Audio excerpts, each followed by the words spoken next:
नमस्कार, स्नाउ देख रहे हैं आप।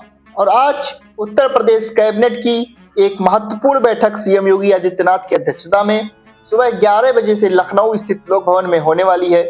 इस कैबिनेट बैठक में तमाम अहम प्रस्तावों पर मुहर लगने की संभावना है, जिसमें आम जनता, व्यापारी वर्ग, शहरी नागरिक, कर्मचारी, महिला, बालक तक के जीवन पर सीधा असर डालने वाले प्रस्ताव रखे जाएंगे।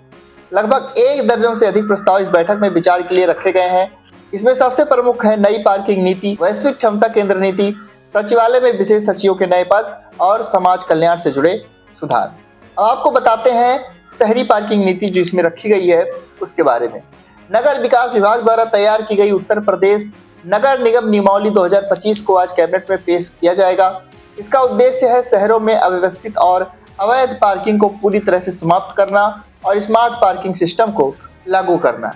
अब आपको बताते हैं कि इस नीति में क्या क्या प्रावधान है। तो इस नीति के तहत पार्किंग स्थलों पर सीसीटीवी कैमरे लगाए जाएंगे ताकि सुरक्षा बनी रहे। डिजिटल संकेतक और बूम बेयरिंग से पार्किंग को स्वचालित और सुगम बनाया जाएगा।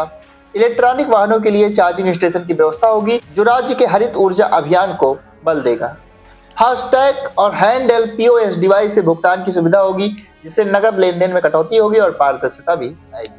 इतना ही नहीं, भीड़ भाड़ के समय यानी सुबह 7 बजे से 12 बजे और 5 बजे से 8 बजे के बीच अधिक शुल्क वसूला जाएगा ताकि पार्किंग को नियमित किया जा सके और ट्रैफिक दबाव कम हो। 8 नए विशेष सचिवों के पदों को भी सृजित करने की प्रस्ताव इस कैबिनेट में रखा गया है।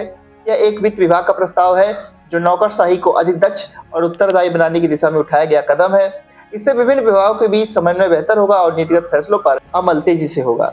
तीसरा बड़ा प्रस्ताव है उत्तर प्रदेश वैश्विक क्षमता केंद्र नीति के बारे में। औद्योगिक विकास विभाग द्वारा प्रस्तुत यह नीति प्रदेश को ग्लोबल आईटी हब के रूप में विकसित करने का रोड मैप है। इससे प्रदेश में हजारों नई नौकरियों का सृजन होगा, प्रत्यक्ष विदेशी निवेश को बढ़ावा मिलेगा और युवा वर्ग को तकनीकी और पेशेवर अवसर प्राप्त होंगे।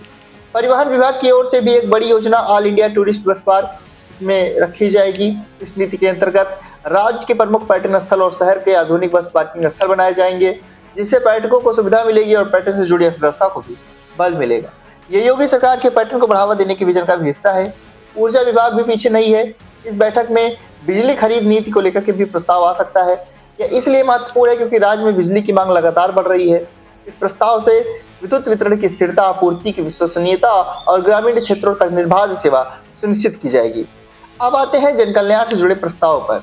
आपको बता दें कि आंगनबाड़ी केंद्रों में लाभार्थियों को अनुपूरक पुष्टाहार की आपूर्ति के लिए अतिरिक्त बजट मांगा गया है। इससे बच्चों और माताओं को पोषण संबंधित सहायता मिलने में सुधार होगा। समाज कल्याण पर्यवेक्षक सेवा नियमावली में संशोधन के जरिए प्रशासनिक प्रक्रिया को सरल और प्रभावी बनाया जाएगा। सरकारी सेवक अनुशासन एवं अपील द्वितीय नियमावली को नए सिरे से जारी किया जाएगा। इससे कर्मचारियों के सेवा संबंधित विवादों का निपटारा पारदर्शी रूप से हो सकेगा। लेकिन एक बड़ा सवाल यह भी है कि शिक्षा मित्रों और आउटसोर्सिंग कर्मियों का क्या होगा। अब तक इस पर स्थिति साफ नहीं है, लेकिन लाखों लोगों की निगाहें इस बैठक पर हैं। उम्मीद है कि कोई रोशनी की किरण जरूर फूटेगी। हालांकि इस विषय पर कोई स्पष्ट निर्णय सामने नहीं आया है, लेकिन यह मुद्दा लंबे समय से लंबित है और लाखों परिवार इससे जुड़े हुए हैं। ऐसे में सरकार की भूमिका निर्णायक हो सकती है। बैठक के बाद मुख्यमंत्री मंत्रिपरिषद की भी बैठक करेंगे, जिसमें सभी मंत्रीगण शामिल होंगे। यह बैठक न केवल निर्णय की पुष्टि करेगी, बल्कि सरकार की आगामी रणनीति और प्रशासनिक एजेंडा को तय करने में भी सहायक होगी। तो अगर कुल मिलाकर कहा जाए तो आज की कैबिनेट बैठक योगी सरकार के अगले चरण के विकास मॉडल का ब्लूप्रिंट तय कर सकती है। इसमें बुनियादी ढांचा, औद्योगिक विकास, सामाजिक सुरक्षा, प्रशासनिक दक्षता जैसे पहलुओं को केंद्र में रखा गया है।